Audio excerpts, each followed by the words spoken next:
let's see. Did you guys let Tiff know that we're on? Yeah. Mm-hmm. Cool. All right. So the second half of chapter 3, faith. Who wants to go first? I read chapter 4. Okay, so faith is essentially the belief that something's going to happen. It doesn't have to have any kind of connotation behind it. It is simply, this is going to happen because I say it's going to happen, and I believe that it's going to happen, and I trust that it's going to happen. Yeah. Without wavering, right? No other option is acceptable. The back half of this is the story about, J.P. Morgan and Charles Schwab and how they brought together the whole, steel thing. And essentially, it was just another story of somebody doing what was said couldn't be done, right? So he believed beyond reasonable doubt. He had faith that he was going to pull together this steel trust, and ended up being like the greatest steel trust in the country. And then from there, they ended up, I forget at the end, they pulled it together for like $500 million or something like that, or $400 million. And then he said, I should have asked for $100 million more, and they said I would have paid it. Yeah.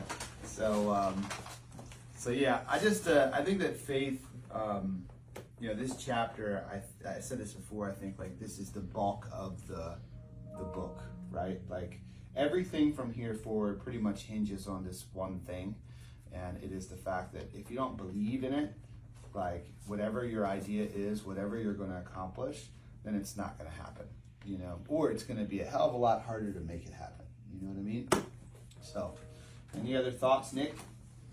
Yeah, you hit the nail on the head, because if you don't believe in it, it makes it easy to quit. And I read ahead a little bit into autosuggestion, but I think it was in faith when he talks about it doesn't mean it's going to happen the first time or the second time or right. the third time, but faith gives us the power and the will to keep going. It's amazing when you read in faith about the process for how to develop faith. I've never thought of it like that. I've thought of it as a thing that we have or don't have, Right. But you can develop faith in an idea that you have, and he tells us how to do that. And the thing that I circled, you guys probably talked about last week, but it's the emotion behind it. Yes. You can't just be flat. You've got to be energized behind it.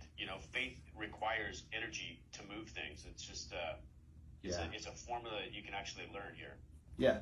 So it's funny. I bought another book. I threw it in my bag. I think I bought it. Did I buy it? I don't even know. But either way, yesterday I saw this book and I grabbed it, and it was pretty much talking about all the same stuff.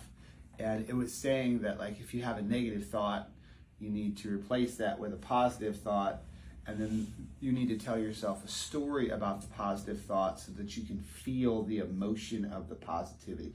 I think so much hangs in emotion and what emotion you attach to things.